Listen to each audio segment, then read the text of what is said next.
Bienvenidos y bienvenidas a la presentación de Badak, de Carlos Bardén. Suben al escenario Mario Jiménez, el alcalde de la localidad, la edil de Cultura Eva Galindo y el concejal de Medios de Comunicación Juan Carlos Morejón.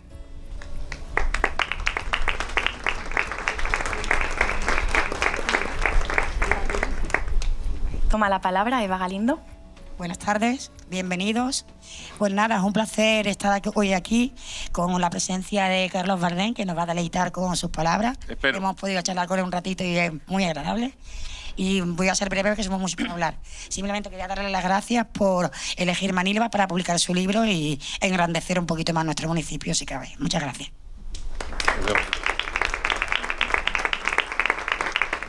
¿Qué tal? Muy buenas noches. Muchísimas gracias por acudir a esta llamada a la cultura, una cultura que desgraciadamente cada día parece que le cuesta más sobrevivir a estos tiempos que corren de tecnología y de redes sociales. Para ello, pues qué mejor que un embajador de primer nivel como es Carlos Bardén, que hoy tenemos el gusto y el placer de disfrutarle y que nos va a acompañar con la presentación de su última novela, Badak. Esta tarde estaba yo, pues después de pasar un buen rato en compañía de Mario, de Eva y por supuesto de Carlos y de Joaquín Recio, pues estaba refrescándome e iba a hacer una publicación en las redes sociales. Y así es donde se me ha ocurrido. Digo, pues no la voy a publicar, lo voy a comentar allí directamente. Y bueno, no he hecho la publicación y traigo el teléfono porque lo he estado escribiendo, he estado pensando un poco porque me parece que es un día para disfrutar, para sentirse agradecido por poder compartir un ratito con nuestro invitado. Desde luego yo me siento afortunado de poder recibirte en nuestra tierra. Desde hoy que seas un embajador más como te has comprometido ya con nosotros. Señor. Sin lugar a duda nos encontramos en un marco incomparable y es que este escenario hace justicia al lugar tan maravilloso donde tenemos el placer de vivir y que hoy compartimos todos juntos aquí. Ante nosotros, un autor que más allá de su talento se implica con la sociedad y se moja bastante con los problemas reales que todos nos encontramos. Eso no es fácil y es de agradecer. Yo no me voy a extender mucho más, pero sí que quiero agradecer a las familias de nuestro municipio que se implican con la cultura y que ayudan a que Manilva sea un rincón donde encontrar mayor belleza, mayor talento y mayor arte, como es, por ejemplo, la familia Recio. Hoy Joaquín pues nos ayuda y hace de puente para que Carlos esté con nosotros y podamos disfrutarle. Muchas gracias a todos, no me extiendo más, que habéis venido a escucharle a él y yo desde luego también. Gracias. Pues buenas noches y bienvenidos a todos a este sitio maravilloso que es nuestro castillo de la Duquesa. A Carlos le ha gustado Manilva por todos sus rincones, de modo Sí, señor. que seguro que y repetirá y nos visitará.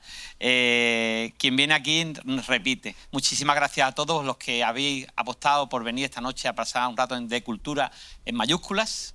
Muchísimas gracias a la Concejalía de Cultura, por supuesto, y a Juan Carlos también, de Medios de Comunicación, por traer esta presentación. Es el primer pueblo de Málaga donde se presenta este libro y muy agradecido de Carlos que sea aquí en Manilva. De modo que bienvenido a tu casa.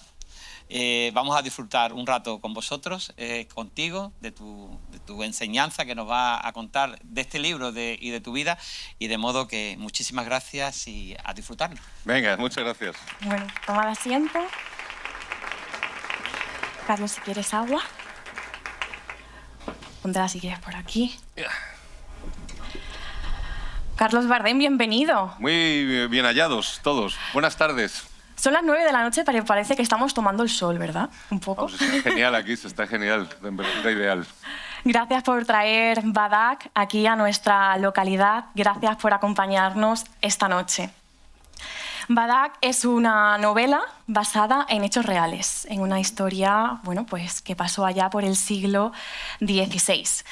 Cuéntanos un poco cómo descubres tú este acontecimiento y qué te remueve a ti dentro para que sea el centro de esta historia. Bueno, vamos a ver, vamos a hablar de literatura y de libros y del proceso de escritura de una novela, por ejemplo.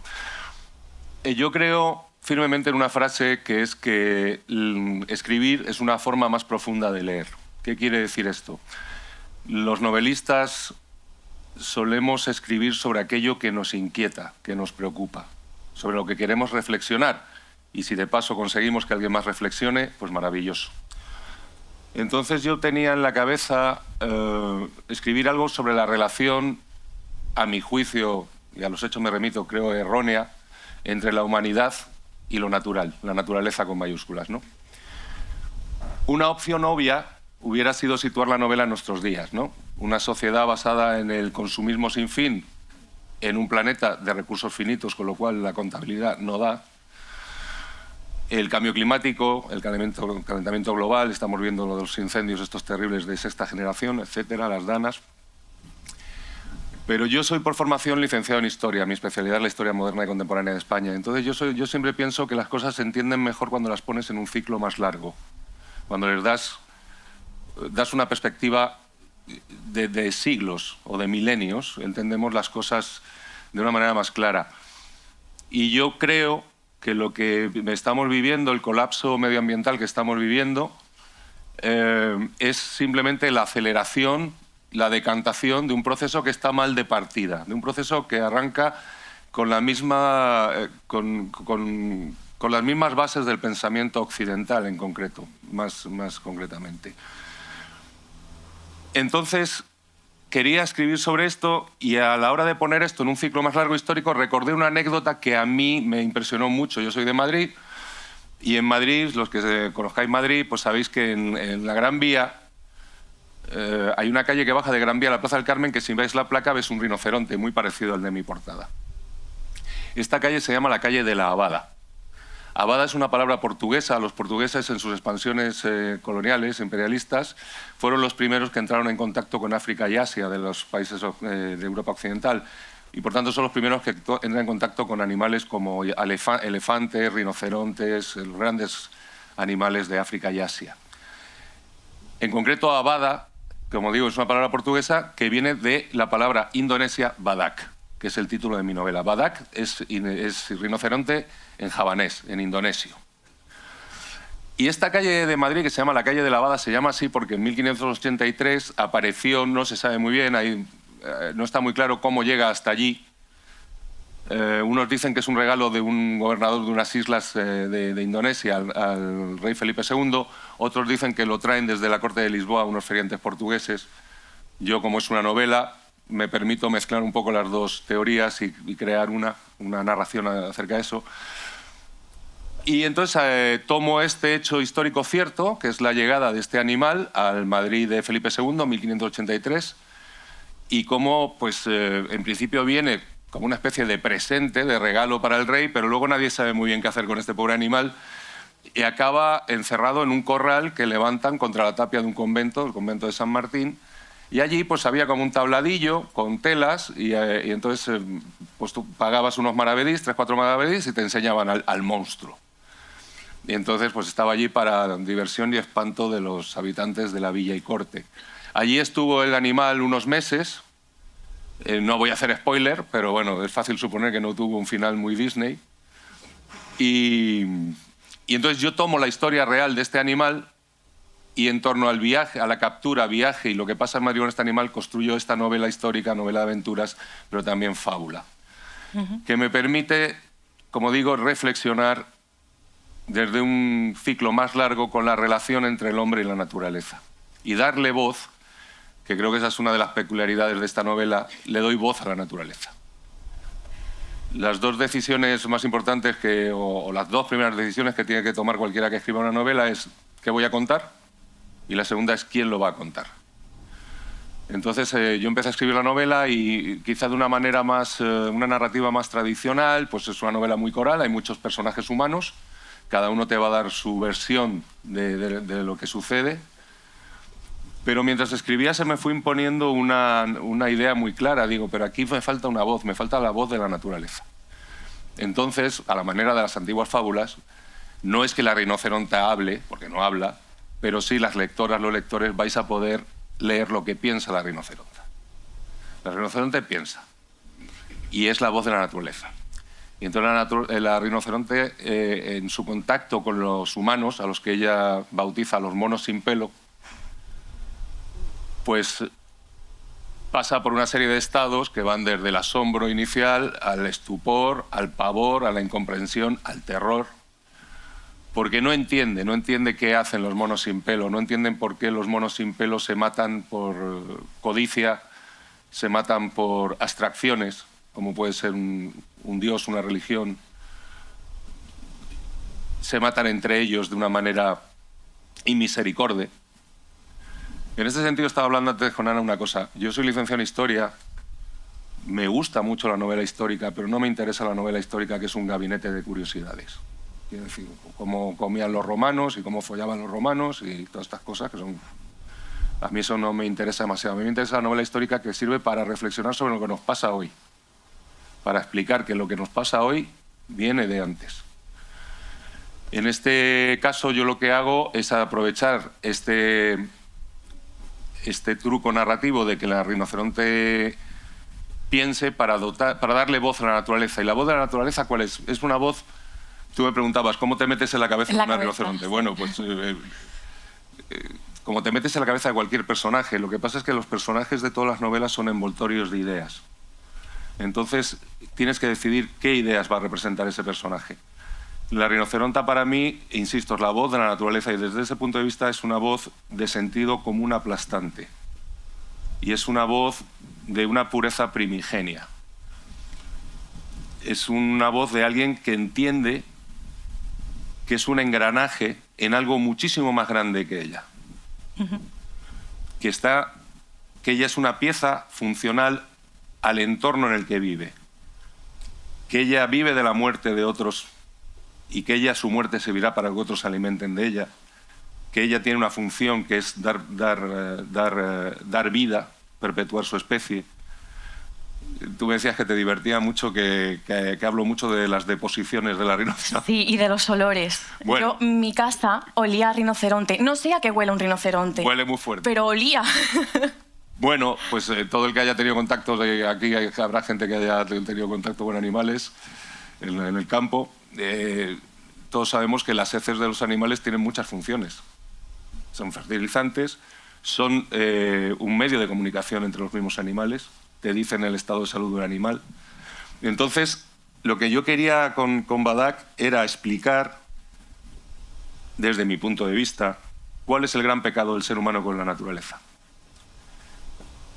El problema de nuestra relación con la naturaleza, y luego, si queréis, explico un poco el origen cultural de esto, es que el ser humano se ha extrañado de la naturaleza. Nosotros, durante milenios, nos hemos considerado fuera de la naturaleza. Entendemos la naturaleza como algo utilitario, algo que está ahí para ser usado. Está ahí para alimentarnos, para abrigarnos, para cobijarnos, para satisfacer nuestras necesidades. Esta noción utilitaria de la naturaleza lleva a la situación que hemos vivido, lleva al agostamiento, a la desaparición de la complejidad de los ecosistemas para condicionarlo todo a la producción de lo que el ser humano cree necesitar en cada momento. Lleva a la extinción de especies y lleva a la destrucción de la complejidad, de la maravillosa complejidad de lo natural. Entonces esta novela es un poco un canto a decir, quizás aquí me estoy adelantando, pero ¿cuál debería ser el cambio mental, el cambio cultural grande, transformador, estructural, muy difícil, porque supone una crítica muy profunda al sistema en el que vivimos desde hace milenios? Es volver a reintegrarnos en la naturaleza.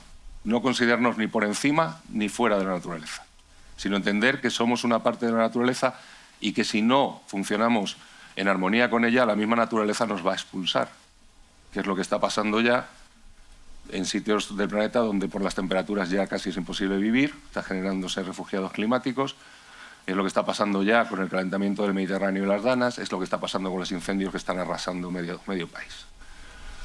Entonces, como digo, yo le atribuyo a esta rinoceronta pues, rasgos muy positivos, rasgos que yo creo que eran necesarios para desmontar otra cosa. Inevitablemente esta novela está situada en el siglo XVI, el imperio de Felipe II, ¿no? Imperio castellano.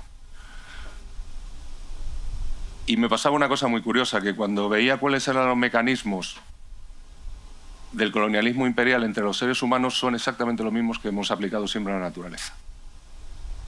Existe el imperialismo y existe el colonialismo. Estamos viendo el genocidio de Gaza, eso es colonialismo, es imperialismo, entre entre miembros de una misma especie, los humanos, pero también existe el colonialismo y el imperialismo del hombre hacia la naturaleza, que lleva a su destrucción y a su agotamiento.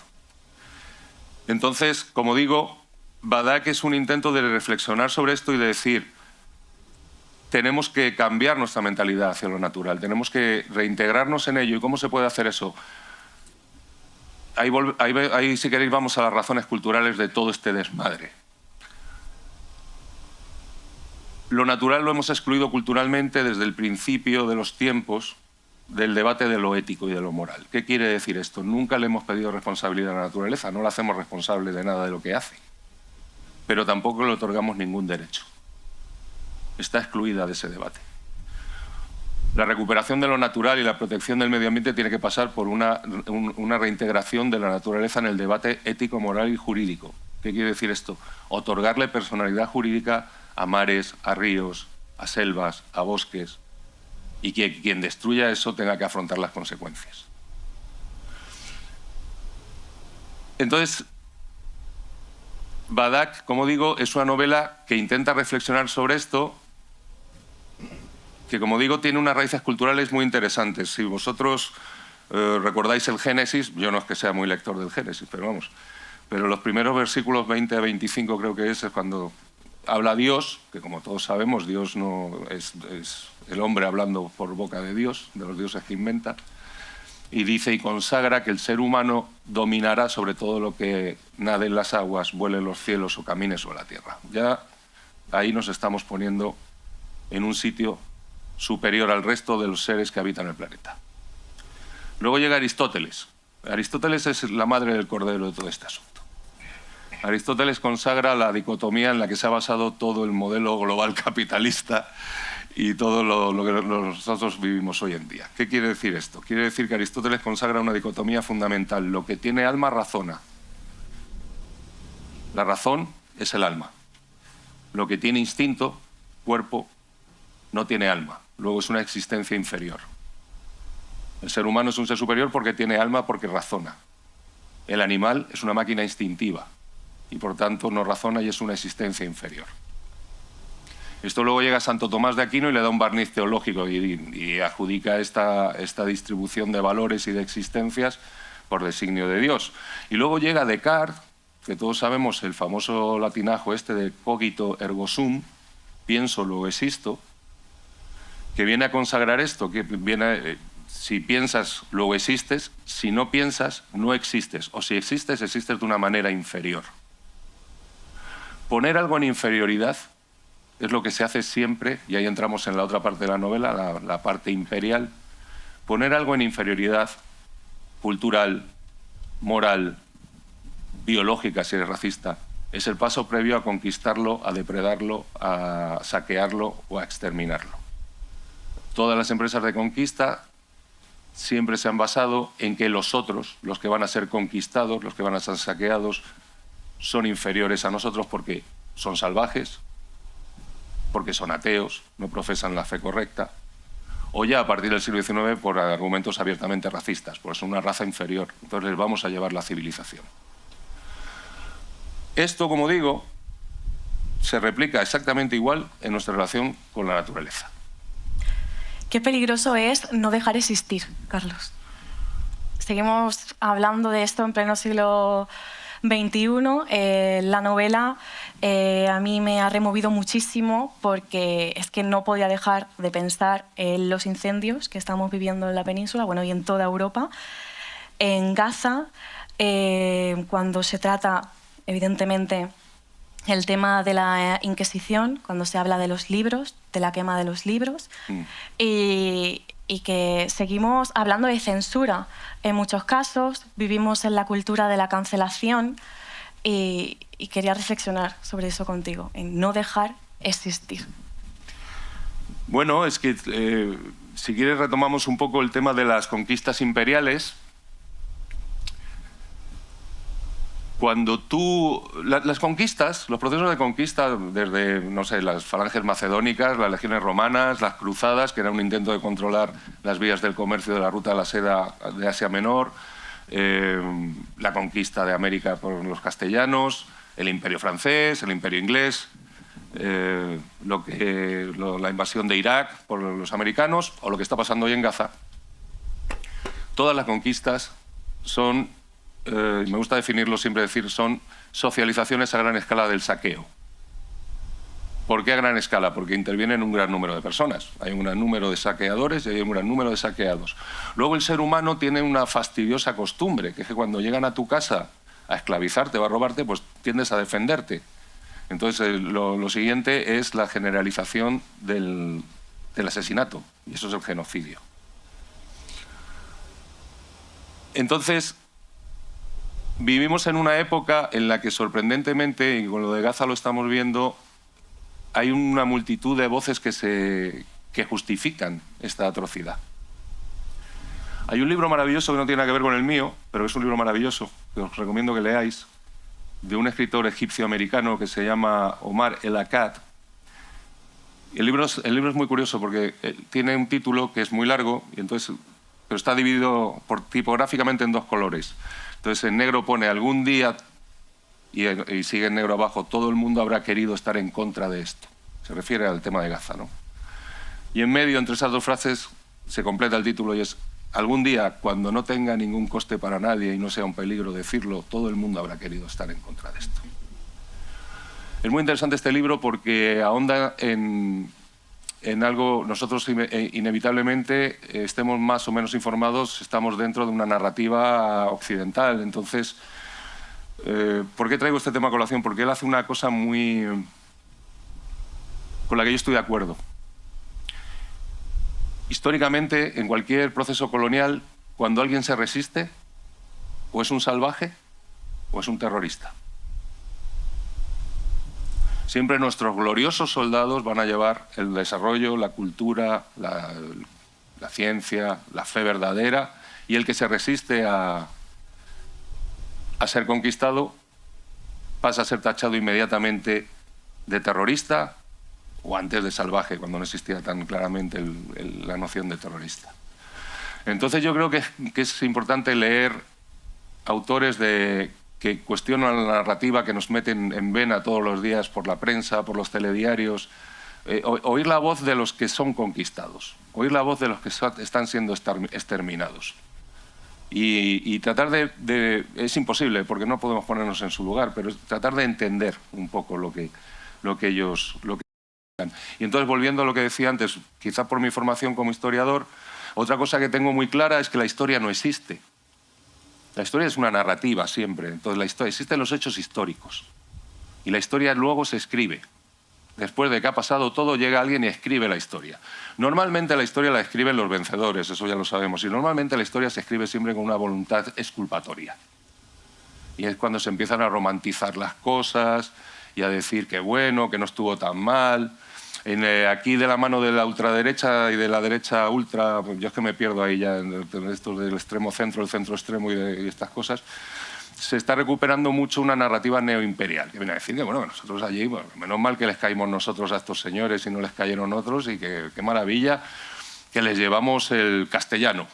Vamos a hacer un rápido...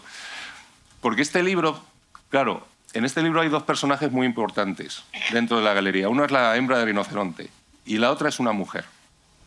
Es una mujer que es María Navasun, que es una morisca de las Alpujarras, botín de guerra de unos soldados castellanos. Por una peripecia ella acaba siendo conversa y pareja de uno de estos soldados. Pero es una mujer, yo creo, inteligente, fuerte. Y a mí me interesaba mucho someter las narrativas estas imperialistas al escrutinio de una mujer muy inteligente. De dos mujeres, digamos, de dos hembras, de una que representa la naturaleza y de otra que representa a la mujer. Porque cuando tú te acercas con un espíritu mínimamente crítico a las glorias imperiales, a las nuestras y a las de cualquier imperio, pero vamos a hablar de las nuestras ya que estamos aquí, no soportan el más mínimo escrutinio. No tiene ningún sentido todo lo que nos han contado. Es una chaladura. Un rápido resumen. Nosotros llegamos allí y como éramos españoles, yo tengo 62 años, esto yo lo he oído, ¿eh? Ahora ya se cortan más de decirlo, pero antes lo decían mucho. Nosotros nos mestizamos, porque es que los españoles somos... Claro, las indias, viendo a estos señores, pues se tiraban en brazos Bueno, es lógico pensar que los procesos de mestizaje, que además en la conquista de América tienen una necesidad estratégica. Por ejemplo, Cortés, cuando llega a México, no se encuentra con lo que se encuentran los colonizadores ingleses en Norteamérica, que son tribus de cazadores-recolectores muy dispersas en un ámbito geográfico muy grande, con muy poca densidad demográfica. Se encuentra con una sociedad muy organizada, con una capital, Tenochtitlán, que en aquella época tenía más población que Londres o París, con un Estado, con una religión y con una población muy importante. Luego, si quiere asentar... Luego, no nos mestizamos porque seamos más fogosos que los ingleses, nos mestizamos porque había que mestizarse si queríamos mantener el control de lo conquistado. Y la prueba de ello es que el primer mestizo, el mestizaje no empieza por abajo, empieza por arriba. El primer mestizo es un hijo de Cortés con una hija de Moctezuma. Y luego él casa a todos sus capitanes con princesas aztecas y crea una nueva casta. Así que lo del mestizaje porque nosotros somos estupendos no es verdad. Tiene sus razones políticas, estratégicas. Luego, ¿les llevamos el castellano? Pues sí, claro, les llevamos el castellano, porque es que un pueblo que conquista a otro normalmente no se va a poner a estudiar el náhuatl, dice, tú ahora vas a hablar lo que hablo yo. Y, pues, estupendo, han salido maravillosos escritores de esa mezcla. Otra cosa que a mí me hace mucha gracia es cuando dicen, les construimos universidades, que es como si fueran escuelas Montessori, que hicieron allí públicas, gratuitas y todo el mundo becado para estudiar. No, señores, se hicieron universidades porque las universidades, y hasta muy poco, y en este país, los que tenemos cierta edad lo sabemos, siempre han sido centros de formación de funcionarios para el poder. O sea, se forman universidades, se levantan universidades en Nueva España y en el Virreinato del Perú para formar a la gente que tiene que administrar lo conquistado. No es un afán pedagógico generalizado. Entonces, la novela también intenta ser un poco una novela crítica y desmitificadora frente a estas leyendas. Igual que dicen que hay una leyenda negra, pues ahora se han ido al otro lado, han saltado al otro lado completamente y ahora hay una leyenda rosa, ¿no? Y para eso es curioso, si os fijáis, es una cosa que llama mucho la atención. De unos años a esta parte, de todas las manifestaciones de ultraderecha, hay banderas con la Cruz de San Andrés, que es la bandera de los tercios, ¿no? Y hay el señor este Abascal sale con un morrión, este que no hizo ni la mili, pues sale asomado así a un balcón con un morrión, ¿no? Hay como un intento de recuperar y de asentar una narrativa falaz sobre las glorias pasadas, sobre la que construir la narrativa ultraderechista de hoy. Entonces, esta novela, como digo, como yo no escribo novela histórica con la intención de que sea un gabinete de curiosidades, que lo es, porque sé dónde buscar y sé cómo escribirlo, pero sobre todo también hay una intención de denuncia política. Yo escribo una novela histórica para que entendamos lo que nos pasa hoy y de dónde vienen los problemas que tenemos hoy. Este fanatismo que tenemos hoy. Toda esta idea la podemos ver en la novela mediante una serie de personajes. Yo te quería preguntar cómo seleccionas la personalidad para cada personaje para que cada uno represente una idea. Bueno, como te decía antes, todos los personajes de una novela, todos los personajes son envoltorios de unas ideas. Tú los creas para que ellos den voz a las ideas y pongan los obstáculos en el camino del resto de personajes que construyen una narrativa, ¿no? Yo me esfuerzo, como digo, que como yo escribo con una voluntad política, entonces me esfuerzo en dotar de discursos, creo que muy inteligentes, a los que representan justamente lo que yo más detesto. Porque si no estaría haciendo un panfleto. O sea, en esta novela hay personajes que son muy yo y hay personajes que son justo lo que yo más puedo detestar en cuestión de ideas y de actitudes vitales. Y con esos me esmero especialmente, porque creo... Yo siempre repito una frase de Virginia Woolf que me impresionó mucho una vez que la leí, que dice que los buenos libros te tienen que buscar las costuras. Los buenos libros te tienen que incomodar, te tienen que interpelar de alguna manera. Tienen que someter tu sistema de valores a escrutinio, para reafirmarlo o para cambiarlo. No repetirte exclusivamente, no confirmar lo que ya piensas, sino ponerte ante verdades que pueden ser más o menos incómodas y que tú saques las conclusiones. Entonces, cada personaje es una idea. Hay una frase de Flaubert, Flaubert, el autor de Madame Bovary, cuando le preguntaron quién era Madame Bovary, Flaubert dijo, Madame Bovary, c'est moi. Bueno, pues yo soy Badak, c'est moi, yo soy la rinoceronta, pero yo soy también Rodrigo Nuño, que es alguien que representa todo lo que yo más puedo odiar en un ser humano. Todo lo que son los personajes de una novela, de alguna manera, son partes del autor. Todo lo que los personajes de una novela saben es lo que el autor puede saber o cree saber o intuye sobre la vida. Entonces, cómo ordenes eso y luego hay una cosa, yo soy actor y escritor, entonces mi trabajo personajes desde dos ámbitos distintos. Pero creo que uno y otro se alimentan, en el sentido de que tú cuando actúas también entiendes que cuanto más complejidad y matices le das a un personaje, más interesante lo haces, menos plano. Entonces yo intento llevar eso también a los personajes en la novela. No, creo que en esta novela no hay ningún personaje que sea absolutamente monocolor o plano, todos tienen contradicciones. Yo pienso que un sinónimo de humanidad es contradicción. Ser humano es ser contradictorio, muchas veces, ¿no? Y tenemos que vivir con eso y cabalgar nuestras contradicciones muchas veces, ¿no? Entonces, creo que es un empeño... Para mí, como autor, es muy interesante, como te digo, esforzarme especialmente en defender las ideas que yo personalmente repruebo. Si tuviéramos una máquina del tiempo y nos trajésemos a María aquí, una mujer súper moderna, en pleno siglo XXI, continuamos en una lucha feminista constante y a veces, lo digo porque a mí me pasa a veces, cansina, porque parece que avanzamos 3 pasos y de repente pasa algo y tú dices, Dios, otra vez hacia atrás. ¿Qué diría? Mira, voy a contar una cosa que es un secreto. Yo soy, según la nomenclatura actual, soy un cis hetero, un señoro cis hetero. Hombre blanco hetero. Hetero, sí, un señoro que se dice, ¿no? En un heteropatriarcado, además. Pero bueno, también soy un hombre aliade y entonces... para mí escribir personajes femeninos que sean interesantes, mujeres muy fuertes, siempre es un reto. Yo ahí tengo un truco, que es que yo tuve la suerte de ser hijo de Pilar Bardén. Y yo no solo amaba mucho a mi madre como hijo, yo es que admiraba mucho al ser humano Pilar Bardén y tuve la suerte de ser muy amigo de mi madre. Entonces, cuando yo escribo un personaje femenino fuerte en esta, en otras novelas, en una novela, en una narrativa, para que la narrativa avance, tú tienes que ponerle obstáculos y peligros y dificultades a los personajes. Tienes que obligarles a tomar decisiones morales, eso es lo que construye una narrativa, personas tomando decisiones.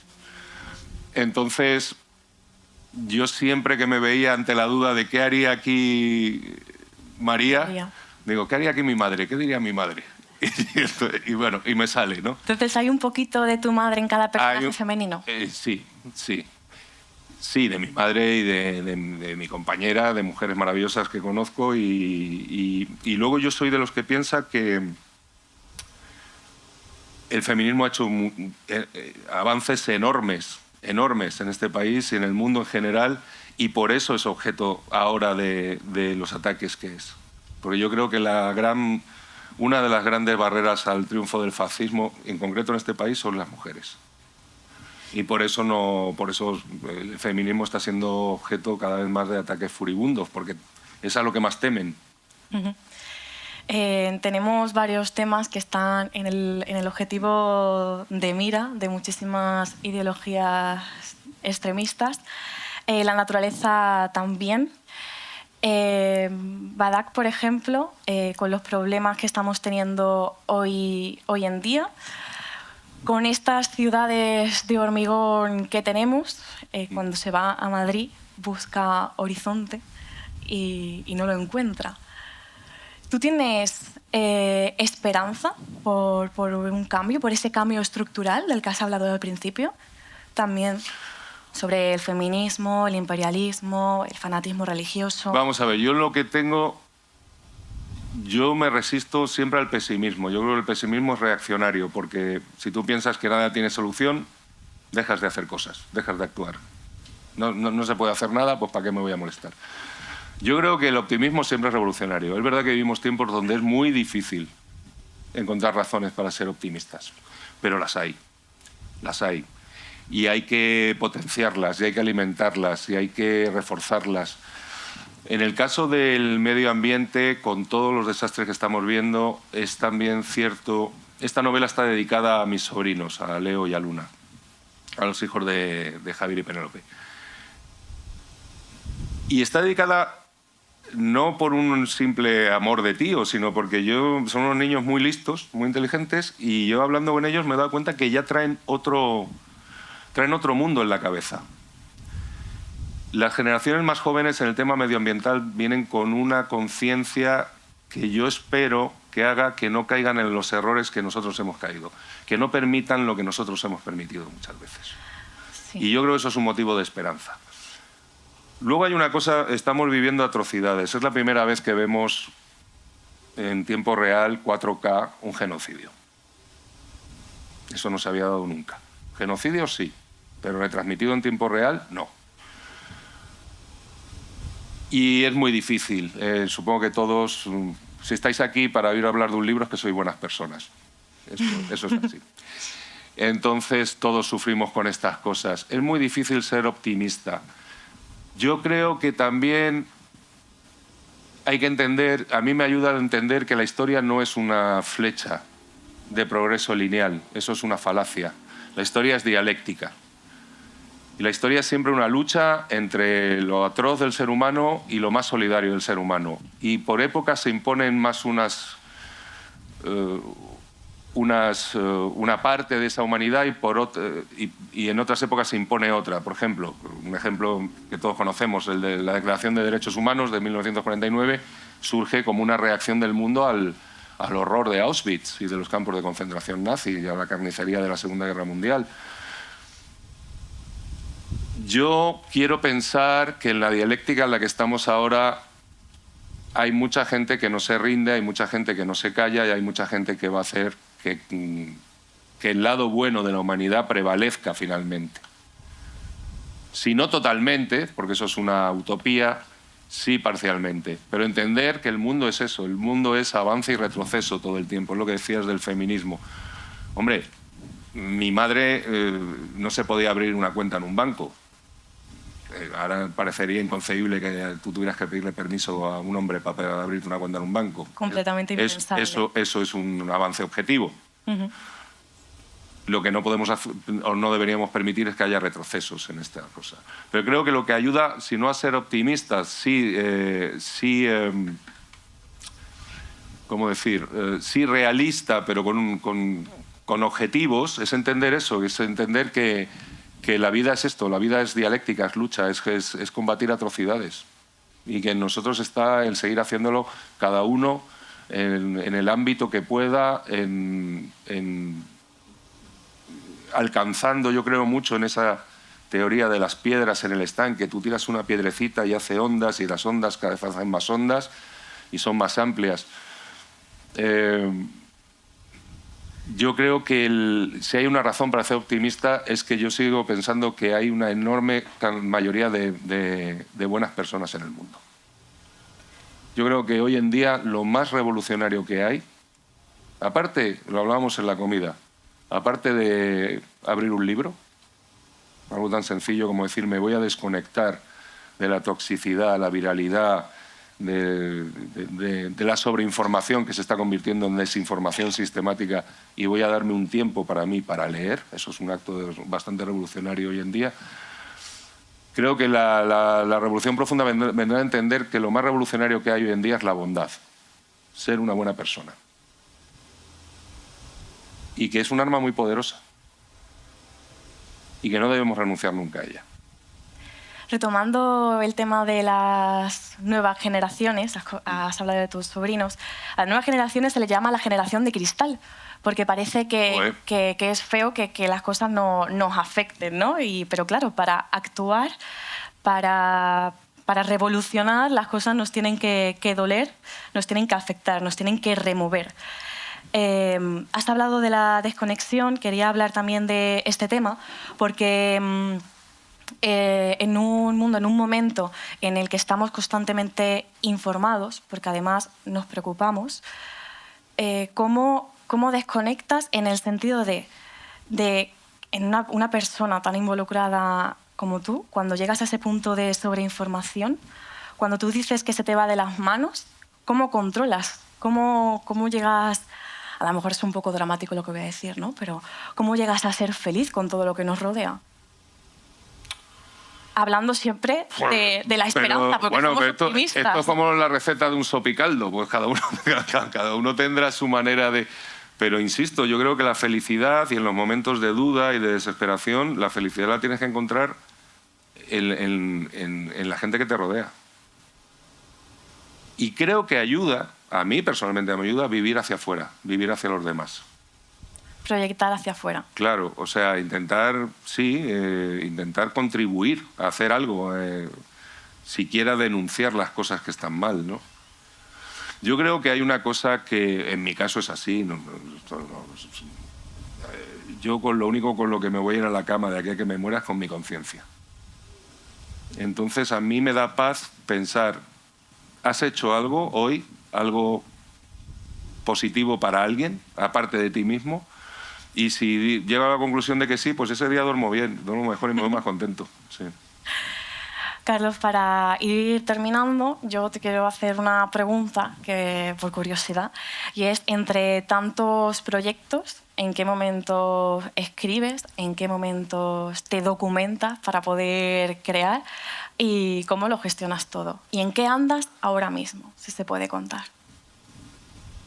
Bueno, yo tengo esa bipolaridad, digamos, del actor-escritor. El que paga las facturas es el actor. O sea, a mí el alquiler me lo paga el actor. Si yo tuviera que vivir de los libros que vendo, por cierto, luego estaré firmando, pues no podría. Entonces, mi escritor está completamente subordinado al actor, en el sentido de que yo tengo que escribir en las pausas entre rodajes o en las pausas entre filmaciones y... Entonces la pregunta sería, ¿cuándo duermes? No duermo, soy muy dormilón. No, pero quiero decir que no tengo... Yo, por ejemplo, no tengo una rutina como escritor de esto. Yo me levanto todos los días a tal hora y tengo mi mesa de escribir. No, yo escribo donde me pilla. Hoy he escrito después de la siesta que me he echado, gracias a la comida o pípara que me han ofrecido. Pues me está escribiendo. Yo escribo en los trenes, escribo en los aviones, escribo en los hoteles, escribo en todas partes. Porque para mí escribir es una necesidad. Yo escribo porque necesito expresar, necesito entender. Vuelvo a lo primero que he dicho. Yo escribo para entender. Si en ese proceso conmigo consigo que alguien también, no que entienda, sino que reflexione o que diga... Por ejemplo, una cosa que a mí me ayuda a ser feliz o a estar bien es cuando se me acerca alguien que ha leído una de mis novelas y me dice, oye, pues me ha ayudado, me ha dado algo, lo que sea. Yo creo que para mí escribir, y esa es una función de la cultura, es sobre todo decirle a alguien, no estás sola, no estás solo, no eres el único, la única que piensas así, no eres la única persona que está horrorizada, somos muchos los que estamos horrorizados.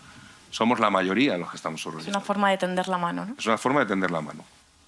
Si tuviera que ir uno por uno, no me iba a dar la vida. Entonces, pues, escribir un libro es una manera de acompañar a alguien, de decirle, no estás sola. Pues, Carlos, si te parece, le vamos a dar la palabra al público. Por favor, me encantaría. Preguntas. Que están ahí, muy callados y muy atentos. Así que, bueno, pues David tiene ahí el micrófono de mano. Y no veo muy bien porque tengo justo los focos, así que haceros notar si tenéis alguna pregunta, podéis levantar la mano, intervenir, o un apunte, un comentario. Siempre hay una persona que tiene que romper el hielo, así que bueno, cuando antes salga esa persona, mejor. Pero ahí hay un caballero. Un caballero. Sí, ahí va David, gracias. Buenas noches. Buenas noches. Yo creo que de todas las personas que estamos aquí, nadie se considerará mala persona. O sea, eso de ser buena persona, eso es muy relativo. ¿No? Porque incluso yo tengo escuchadas anécdotas del que se murió, que cuando iba a firmar una sentencia de muerte rezaba ante un Padre Nuestro, y si el Espíritu Santo no le quitaba la razón, pues se iba tan contento y dormía tan feliz en la cama. Sí. Entonces, que cada uno se considere, todos nos vamos a justificar lo que hacemos, todos. Los grandes asesinos genocidas de hoy seguro que se están justificando y ellos se van a dormir tan tranquilos en la cama. Sí. Entonces, no creo yo que sea cuestión de voluntad, sino tiene que haber una justicia universal y tiene que haber un castigo para los malos. Sí, sí. Que, aunque ellos se consideren buenos, que no lo son, tiene que haber un castigo. Y Completamente de eso acuerdo. tenemos nosotros que conseguirlo. Completamente de acuerdo. La legislación emana siempre en teoría, en las democracias emana del pueblo, se supone, ¿no? Entonces, si hay una mayoría, digamos, de buenas personas decididas a castigar a los malos serán castigados. Dicho esto, voy a hacerle una observación. Yo creo que de unos años para acá está de moda ser malo, malo sin vergüenza, malo descarado. Hace unos años en este país daba vergüenza confesarse fascista. Ya no. Hace unos años en este país daba vergüenza confesarse ignorante. Ya no. Hay un prestigio social de la ignorancia. Y eso va muy vinculado a un prestigio social de la maldad. Cuando nosotros hoy en día vemos discursos que justifican lo de Gaza, eso es gente orgullosamente malvada.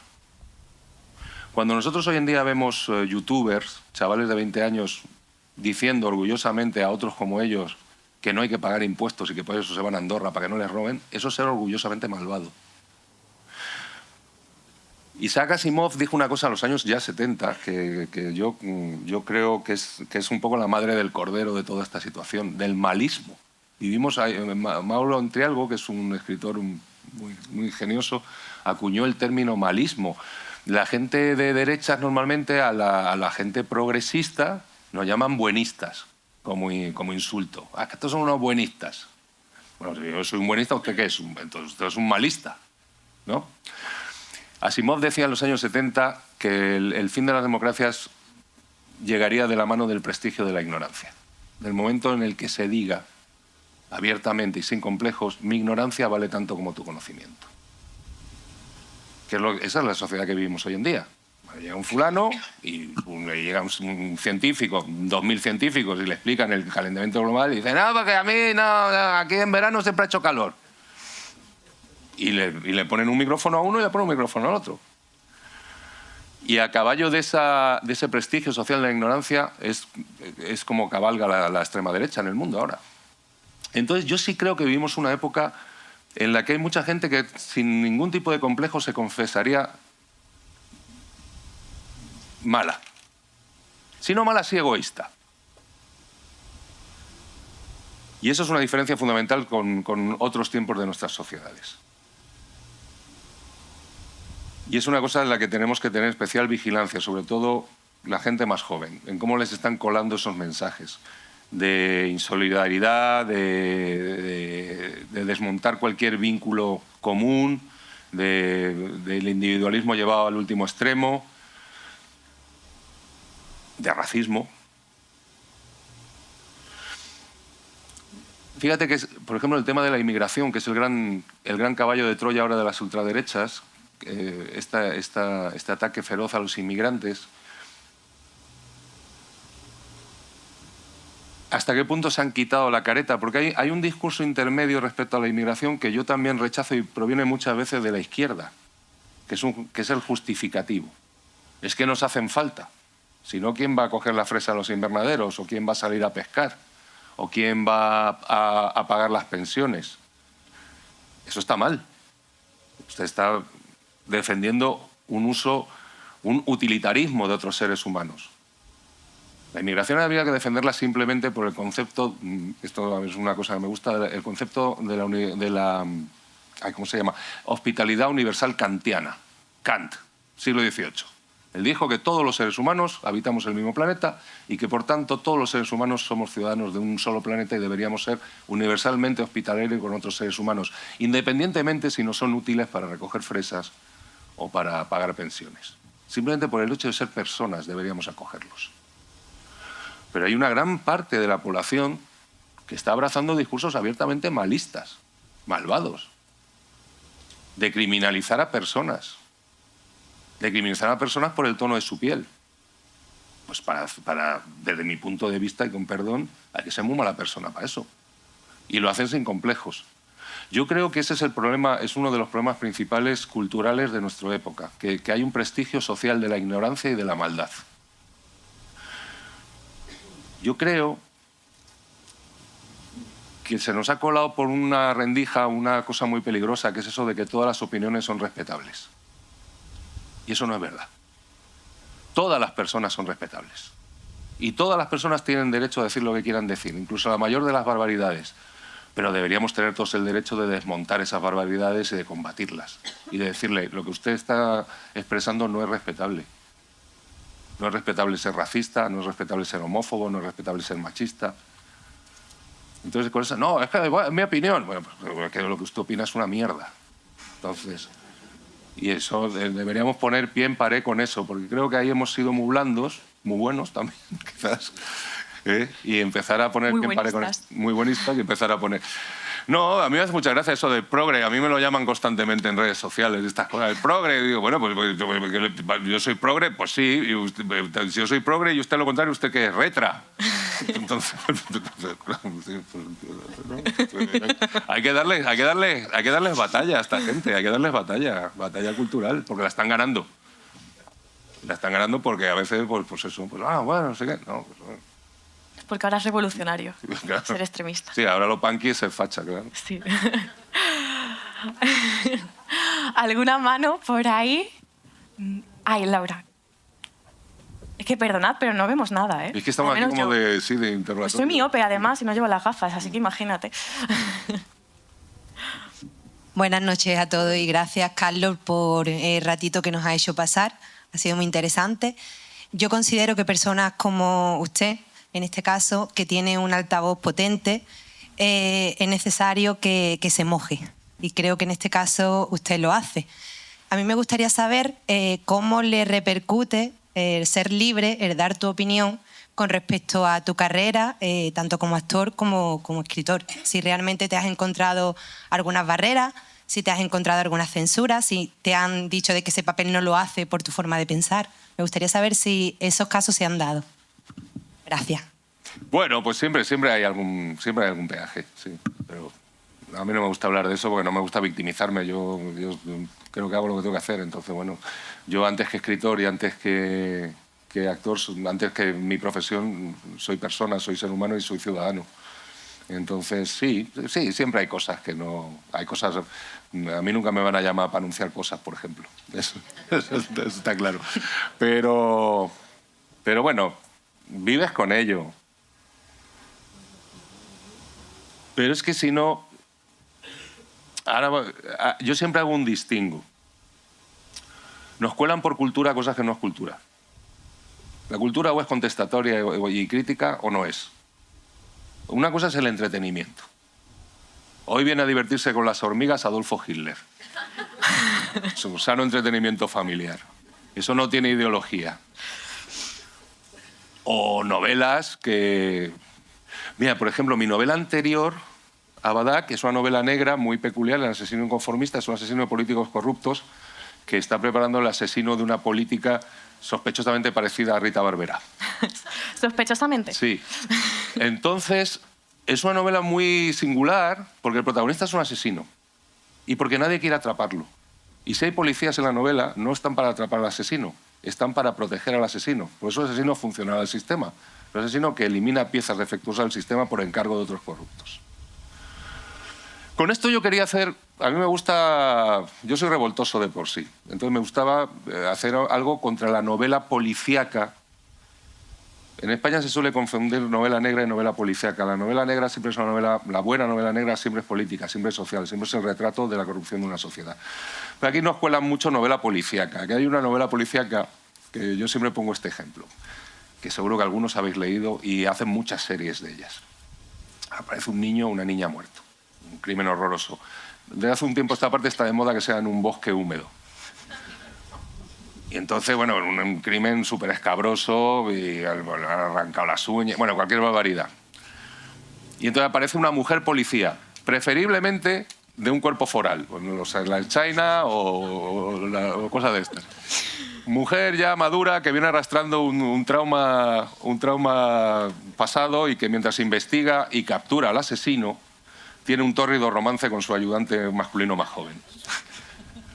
Si tú ves esas novelas, que es el canon de la novela comercial de sano entretenimiento, es súper reaccionario. ¿Por qué? Porque te presentan un asesino, que es un aberrao, siempre es un loco, que es una presencia que nunca se explica muy bien, está por ahí para dar susto y al final para que lo detengan. Y el mensaje de esa novela es: señoras, señores, después de este sustillo que han pasado, pero tranquilos, hay anomalías del sistema, por supuesto de vez en cuando sale un loco, pero no se preocupen, vivimos en el mejor de los sistemas posibles y tenemos unos estupendos policías que siempre atrapan al asesino. Entonces yo escribí esta novela en reacción a eso, es decir, no.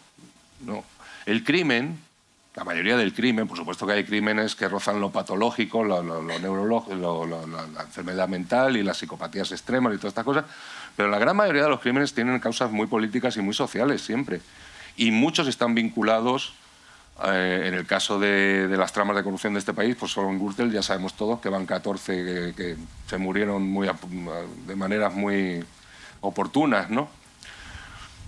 Entonces yo quería escribir una novela contra ese entretenimiento, sano entretenimiento, que es anestésico, que es decirte, sí, hay cosas, hay horrores que no podemos evitar, sí, alguno se nos va a escapar, pero no te preocupes, que va a venir la Guardia Civil o quien tenga que venir y lo va a solucionar todo. Circulen, aquí no hay nada más que ver. Entonces yo quería escribir una novela contra eso. Es decir, no, vamos a ver, las raíces del crimen, y más cuando está vinculada a la política, son mucho más profundas, son estructurales y son el reflejo de una sociedad. Y muchas veces ese crimen no solo no es que no lo persigan, sino que lo ayudan a realizarse. Y eso para mí es una buena novela negra. No sé si he contestado, pero es que yo me voy... Ay, ¿Sí? Fíjate que te dan el micro los compañeros y así te oímos mejor. No, proyectas muy bien, has hecho teatro. Ah, Esa condición de hacer acciones buenas que sí que tienen su repercusión. Es un placer conocerte en persona. gracias. Soy seguidora tuya en las redes sociales desde hace mucho tiempo. Me has hecho viajar contigo por el mundo cuando yo estaba en cavernas oscuras. Me has dado luz. Reconozco que eres una persona que estás haciendo cosas muy buenas y eres muy querido, yo creo que en toda España. Bien. Bueno, hay de todo. Creo que eres una persona que sí te has hecho querer. Y además ahora con esta inclusión que tienes como escritor, pues genial. Genial. Bien, mi pregunta, que yo me enrollo mucho, es la siguiente. Tú que eres una persona muy concienciada y sensibilizada con el tema medioambiental y haciendo una relación con el tema de la infancia, de los niños, que también veo que tienes ahí un conducto que te interesa mucho, ¿has pensado en escribir algo para niños, para público? ¿Sí? Sí. ¿Has pensado en escribir algo para el público menor, para niños, para jóvenes? Eres una persona, vuelvo a repetir, muy mediática. Tienes una proyección importante y podrías dar, como ha dicho la persona anterior, podrías dar voz y plantearte a lo mejor hacer incluso hasta un cuento. Mira, es que me parece dificilísimo. Yo tengo una... a mí siempre mis novelas son novelas... Hay mucha violencia, hay muchas... Mi agente literaria, ella siempre me dice, Carlos, escribe para niños o jóvenes. Y le digo, es que no me sale, debería intentarlo. Entonces pero claro, con el cinismo del momento, nos estábamos tomando una caña, me dijo, escribe algo para jóvenes, pero que no sé. Me dice, que sí. Mira, ya está, una niña que tiene un globo que habla. Entonces la niña se agarra el globo y el globo la lleva, van hablando y el globo la lleva por la lleva a las montañas, a las selvas, la lleva al polo, allí habla con el hermano oso polar, aquí habla con el hermano mono. Y me decía mi agente, ¿ves? ¿Y qué pasa? Digo, pues que después de hablar con todo esto, la niña se ahorca con el globo y... Entonces, mi pulsión literaria me lleva siempre a escenarios muy negros. Pero sí, debería intentarlo y aparte cada vez lo pienso más por eso, por mis sobrinos y me gustaría, sí. Más para adolescentes, porque yo en algunos puntos sí que difiero de ti con el tema de los jóvenes.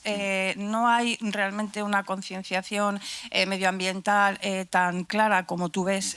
Yo en mi percepción social soy una persona que además me dedico también a la sociología y ando por muchísimos entornos y me dedico también a trabajar con gente menor en diferentes circunstancias y no veo realmente una sensibilidad tangible. Entonces, sería bueno tener una voz y proyectarlo al tema de la adolescencia, la juventud, la gente de mediana edad. Quiero decir que no es el tema de que escribas un cuento infantil, porque yo sé que eso a ti no te pega. Vamos, yo no quiero decirte nada, pero que eres una persona me lo tomo como además, una muy buena... Bueno, tienes ese tirón. Y es bueno porque lo que hace falta es, como dices tú, hacer las cosas que se muevan de verdad. A mí me gusta que las cosas sean reales, que no queden en la teoría, que no queden en un marco, o sea, que haya una transformación. Y yo, por mi trabajo, desde hace muchísimo tiempo, creo en esas transformaciones. Y hace falta legiones de personas que lo hagan. Y tú tienes pues una capacidad que a lo mejor muchos de los que estamos aquí no tenemos, aunque yo tengo mucha. No, estoy seguro de ello, completamente seguro. No te lo puedes Después imaginar. de las cosas tan bonitas que me has dicho, vamos, no te lo puedes soy tu fan. Y en mis clases lo diré. Y seguramente lo comente, bueno, porque todo el mundo ha visto tu documental. Sí, eso, bueno, ese documental se hizo, gracias, se hizo sobre todo pensando en niños y en gente muy joven y ha funcionado muy bien. Es el santuario. Sí, tomo nota de esto porque de verdad que cada vez a mi alrededor hay como más demanda de que haga esto y bueno, sí, es un reto también como escritor, debería poder hacerlo. De todas maneras, por ejemplo, Badak, esta novela, es una novela perfectamente para chicos de 16, 17 años. Yo creo que es una novela que les puede interesar porque es divertida de leer, hasta que deja de ser divertida. No sé si hay alguna pregunta más. Bueno, inciso, premio Faro Verde del Festival de Cine de Santander, ahora que hemos mencionado el documental Santuario, por tu compromiso. Sí, bueno, sí, es a Javier y a mí, sobre todo por este documental Santuario y por un poco, sí, nuestro compromiso con... Nosotros colaboramos desde hace mucho tiempo con Greenpeace. Pues, sí. ¿Alguna pregunta más por ahí para ir finalizando? ¿No? Estamos finalizado. Pues muchísimas gracias, de verdad ha sido un placer, espero que no os hayáis aburrido. Me encantará que me hagáis saber vuestras opiniones sobre la novela si la leéis y muchas gracias por haberme recibido. A ti. Uy. Déjalo, lo recogemos. Justo en la entrada podéis comprar la novela Badak y, por supuesto, Carlos se va a quedar firmando ejemplares por aquí. No sé dónde te vamos a ubicar. No sé dónde es. Pero ahora lo improvisamos y, por supuesto, podéis quedaros también a charlar, a disfrutar de este ratito, de esta noche de poniente, porque ahí a mi derecha tenemos una mesita con vino de Manilva y con uvas, que estamos en época de uvas. Así que, Carlos, tienes que probarlas. Voy a probarlas todas mientras firmo mis libros. Muchísimas gracias. Oye, de verdad, felicitaros porque esto es una maravilla, el sitio este, ¿eh? Los sitios más bonitos que presenta un libro. Muy bonito.